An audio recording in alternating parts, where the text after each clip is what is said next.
Hello guys! Welcome back ulit sa aking channel. So for today's vlog guys, meron po ulit tayong i-review na isang loan application. So alam nyo na, nakita nyo na naman yung mukha ko. Meron po kasi ulit tayong i-review ngayon. Ito ay ang CashGuard. So si CashGuard guys ay pwede nyo ma-download sa Google Play Store.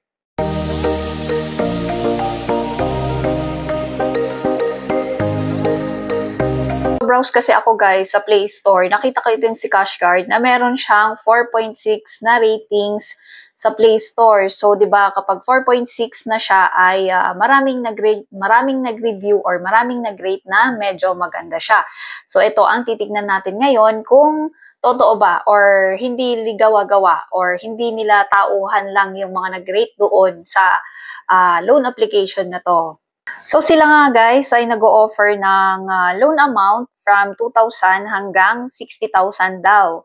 At ang repayment plan nila ay umaabot ng 3 months hanggang 6 months. So titignan din natin ito guys. And meron silang interest na meron silang service fee na 0% hanggang 10% at interest rate up to 24%. Pero mostly sa mga ganitong application guys, mostly sa mga ganitong loan application ay meron at meron talaga yan. Hindi mo masasabi na zero talaga yung interest rate nila. So sa pag-a-apply nito guys, kapag nag-a-apply kayo dito, parehas lang din dito yung mga loan information sa ibang application kasi 'di ba maglalagay tayo ng name, mga information, contact address, contact, tapos magpi-picture tayo, mag-selfie tayo and then mag-upload tayo. Upload din tayo ng ID. So, ganun din dito kay CashGuard, guys. CashGuard. So, CashGuard. So, ako, trinay ko siya i-apply, guys, para maipakita ko sa inyo kung paano itong si CashGuard. Kung nakikita nyo dito sa aking dashboard, pagka-open natin, after nating mag-apply, meron na daw akong offer na 12,000. Pero habang proceed tayo ng proceed hanggang natatapos natin yung ating mga application ay pababa naman ng pababa yung amount na ipapaloan sa atin. So ito yung hindi ko magets guys kasi meron silang product daw, may mga product nila na pero parehas lang din naman, 'di ba? Kung nakikita nyo parehas lang din diyan. Pero, mas maganda daw na ang i-avail natin ay yung nire-recommend nila. Kung nakikita nyo dyan, meron dyang hot or yung mga recommended daw nila na product ang ikukunin natin para sigurado daw na ma-approve tayo. So habang hinihintay ko yung application ko na ma-approve, nakita ko yung dito sa loan information na yung 3,000 daw pala, yung 3,000 na maloloan ko, kung sakaling iloloan ko, kasi nga in-apply ko yung 3,000, ang makukuha ko na lang doon guys ay 1,800 na lang. Kasi meron siyang 1,2 na service fee at interest. So, sobrang laki naman guys ng interest nila, 'di ba? Yun na yung sinasabi ko na meron at meron talagang interest yan guys. Hindi pwedeng mag-zero yan. Nakita ko din dito na 7 days lang siya guys at hindi siya 3 months up to 6 months. So, 'di ba?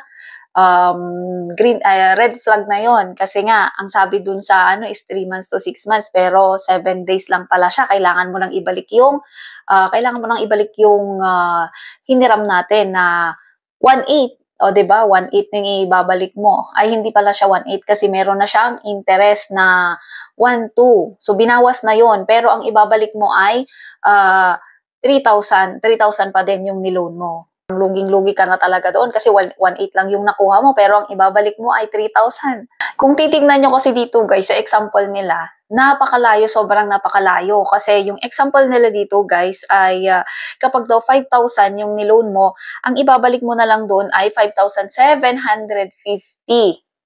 at 958 lang daw ang per monthly repayment mo.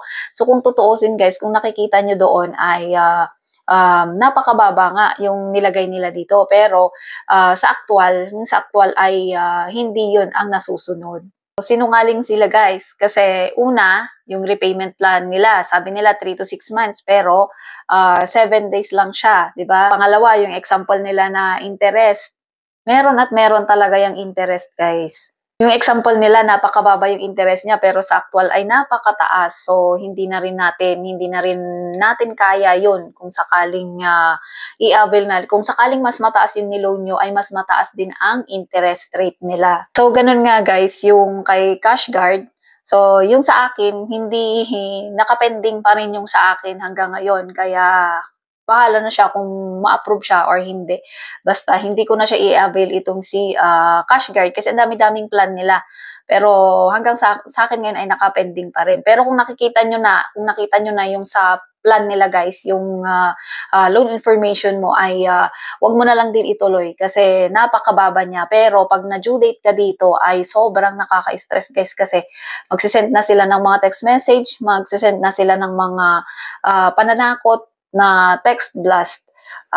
Yun, yung mga ganun guys. Alam ko ganito din yung mga application na ganito, yung mga plan nilang ganito. Kasi parang hindi siya legit kasi sinungaling nga. Yung sa unang ano nila ay maganda pero dito sa actual ay hindi. So, bahala na kayo mag-decide guys kasi at the end of the day, kayo pa din ang masusunod. So, kayo pa din ang magde-decide kung maglo-loan kayo. Kahit pa emergency yan guys, maghanap na lang din kayo ng iba. Sobrang nakaka-stress talaga yung ganitong application. Sinasabi ko sa inyo. Lalamunin lang tayo dito ng interest. At kung nagustuhan nyo yung review natin ngayong araw, ay huwag kakalimutang mag-subscribe para ma-update kayo sa mga bago ko pang mga i-upload na kagaya nito. Bye!